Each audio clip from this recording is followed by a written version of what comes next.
Puji Tuhan, Shalom, Assalamualaikum, Om Swastiastu, Namo Buddhaya, Salam Kebajikan, dan salam cinta damai dari saya, Perianto Zamasi.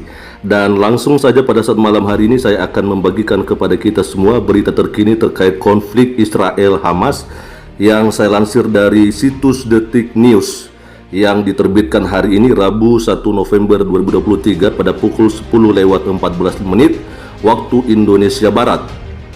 Dengan sebuah judul berita di sini, Israel mengaku gempur kamp pengungsi Gaza demi bunuh komandan Hamas. Waduh.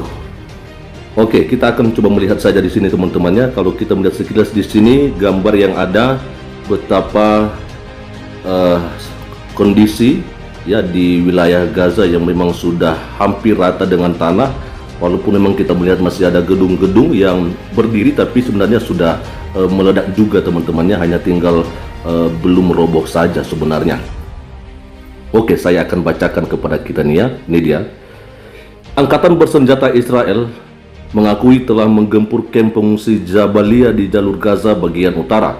Israel membela keputusannya menargetkan kamp pengungsi itu demi menewaskan seorang komandan Hamas yang diklaim berperan penting dalam perencanaan dan pelaksanaan serangan 7 Oktober lalu. Wow, ini memang benar-benar serangan balik yang tiada pernah berhenti ya, saya lihat ini teman-teman. Dan makin banyak juga kita mendengarkan yang menjadi korban yang meninggal dunia ya. Seperti dilansir dari CNN dan Reuters, Rabu 1 November ya, hari ini 2023, sejumlah saksi mata dan para petugas medis di daerah kantong Palestina itu menuturkan serangan Israel terhadap kamp pengungsi Jabalia, merupakan kamp pengungsi terbesar di jalur Gaza, telah memicu kerusakan besar dan menewaskan banyak orang. Para pejabat kesehatan Palestina melaporkan sedikitnya 50 warga Palestina tewas akibat serangan di kamp pengungsi Jabalia, dengan sekitar 150 orang lainnya mengalami luka-luka. Nah, ini dia teman-teman ya, yang kita lihat di sini bahwa semakin hari memang semakin banyak saja yang menjadi korban yang meninggal dunia, dan ini banyaknya adalah warga sipil Palestina. Ini yang sangat kita sayangkan sekali ya. Lalu kemudian saya akan bacakan lagi dalam konferensi pers pada Selasa kemarin 31 Oktober 2023 malam, juru bicara IDF Letnan Kolonel Jonathan Conricus mengatakan bahwa Israel telah menyerang kamp itu untuk membunuh seorang komandan top Hamas bernama Ibrahim Biari yang berperan penting dalam serangan 7 Oktober 2023. Conricus mengklaim serangan jet tempur Israel terhadap Jabalia telah menewaskan Biari. Oke ya, jadi rupanya di saat dilakukan serangan dengan jet tempur ini teman-temannya, di sini dikatakan bahwa memang yang menjadi target mereka yang adalah Ibrahim Biari dikatakan sudah mereka tewaskan ya, atau sudah meninggal dunia. Ini dia keterangannya di bawah. Dia, yaitu Biari, sangat penting, bahkan menurut saya sangat penting dalam perencanaan dan pelaksanaan serangan 7 Oktober terhadap Israel dari bagian timur laut jalur Gaza. Ini langsung disampaikan oleh Conricus dalam pernyataannya. Lalu kemudian kita melihat lagi di bawahnya, dia secara aktif mengkoordinasikan, mengatur, dan memimpin aktivitas tempur melawan IDF ketika dia menjadi sasaran, ujarnya. Oke, lalu ditambahkan Conricus bahwa aktivitas Biari dimulai sebelum tahun 2004 ketika dia menjadi dalang utama dalam serangan terhadap Asdod, Israel, yang menyebabkan tewasnya 13 warga Israel. Nah, jadi kalau saya melihat di sini memang Biari ini memang benar-benar merupakan target utama mereka, karena memang sudah begitu lama dia memulaikan soal perlawanan terhadap Israel ini sejak tahun 2004 saja ya. Jadi sudah begitu lama juga, ini hampir 19 tahun ya. Lalu berikutnya kita akan melihat saja di sini teman-teman. Di sini disampaikan dalam pernyataannya, Conricus menyebut puluhan komandan Hamas tewas ketika serangan Israel pada Selasa kemarin 31 Oktober waktu setempat menghancurkan terowongan bawah tanah yang ada di bawah kamp pengungsi Jabalia. Wow, rupanya ada juga yang sudah meninggal dunia teman-teman, yang berhasil mereka tewaskan di terowongan ini ya. Nah, Dia katakan di sini, dia menyebut puluhan kombatan Hamas yang tewas itu berada di dalam kompleks terowongan bawah tanah yang sama dengan Biari saat serangan terjadi. Lebih lanjut, Kanrikus menyatakan bahwa IDF masih berupaya mencari tahu jumlah pasti korban tewas dalam serangan itu. Wow. Ya, lalu dikatakan, dan saya memahami bahwa hal ini juga menjadi alasan mengapa ada banyak laporan collateral damage dan korban jiwa non-kombatan. Kami sedang menyelidiki hal tersebut, ucapnya. Ya, lalu Kanrikus mengatakan pihaknya sedang berupaya menetapkan jumlah warga sipil yang juga tewas dalam serangan tersebut.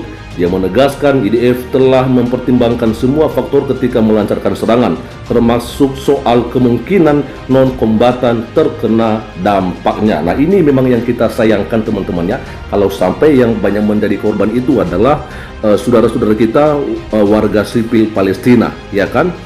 Dan memang kita juga mengetahui bahwa memang sebelumnya dari pihak Israel sudah menyampaikan agar mereka segera berpindah atau meninggalkan wilayah yang memang menjadi target daripada militer Israel untuk mereka harus serang, begitu ya. Lalu berikutnya, Kanrikus menambahkan bahwa pihak militer Israel telah memberitahu bahwa warga sipil untuk meninggalkan area tersebut melalui pembagian selebaran, pesan via media sosial, dan melalui radio. Jadi jelas sekali ya bahwa memang sebelum mereka melakukan serangan ada pemberitahuan terlebih dahulu dari pihak Israel. Tapi bukan berarti kita membela ya atau mendukung apa yang dilakukan oleh militer Israel, tapi itulah fakta yang terjadi ya. Jangan banyak orang yang menyalahartikan apa yang kita sampaikan di berita-berita seperti ini. Lalu berikutnya, dalam pernyataannya Kanrikus mengatakan pihaknya tidak bisa menjelaskan secara detail soal jenis atau jumlah amunisi yang digunakan dalam serangan itu. Ya, ini pernyataannya. Saya ingin menekankan bahwa serangan itu ditargetkan pada sasaran militer yang memiliki kepentingan militer yang signifikan di medan perang dan agar kita bisa mencapai tujuan militer kita. Oleh karena itu, target itu diserang. Ya, itu disampaikan oleh Kanrikus ya. Lalu kita melihat di sini juga ada di sini dikatakan Hamas bantah komandannya ada di kamp pengungsi Jabalia. Jadi di sini sepertinya kelompok Hamas juga membantah bahwa di sana tidak ada gitu ya, mungkin maksud mereka. Oke, kita akan bacakan saja. Juru bicara Hamas, Hazem Qassem, membantah ada komandan senior Hamas di kamp pengungsi itu. Dia menyebut klaim Israel itu hanyalah dalih untuk membunuh warga sipil. Oh, oke. Lalu berikutnya dikatakan Hamas dalam pernyataannya menyebut ada 400 orang yang tewas dan luka-luka di kamp pengungsi Jabalia. Kamp ini menampung keluarga pengungsi Palestina yang terdampak perang dengan Israel sejak tahun 1948 silam ya. Reuters tidak bisa memverifikasi laporan soal jumlah korban tewas dalam serangan di Jabalia tersebut. Oke ya.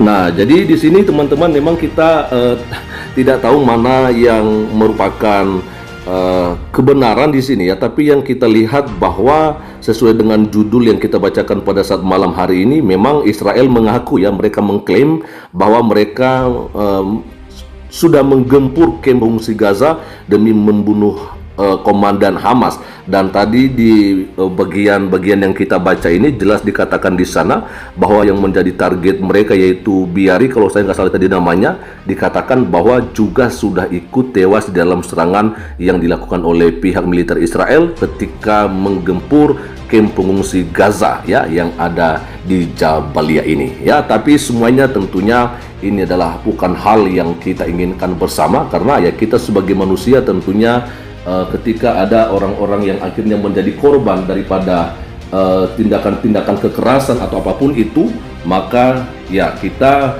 pasti saja merasa berempati teman-teman ya, karena ya mereka yang tidak berdosa, yang tidak tahu apa-apa tapi akhirnya menjadi korban ya. Jadi itu sebabnya pada kesempatan malam hari ini kembali saya tekankan kepada kita di sini ya, kita tidak membela Israel dan juga apalagi tidak membela Hamas, karena yang kita inginkan di sini adalah tetap saja adalah perdamaian ya, karena kita sebagai orang percaya kita tidak pernah diperintah untuk membalas kejahatan dengan kejahatan ya.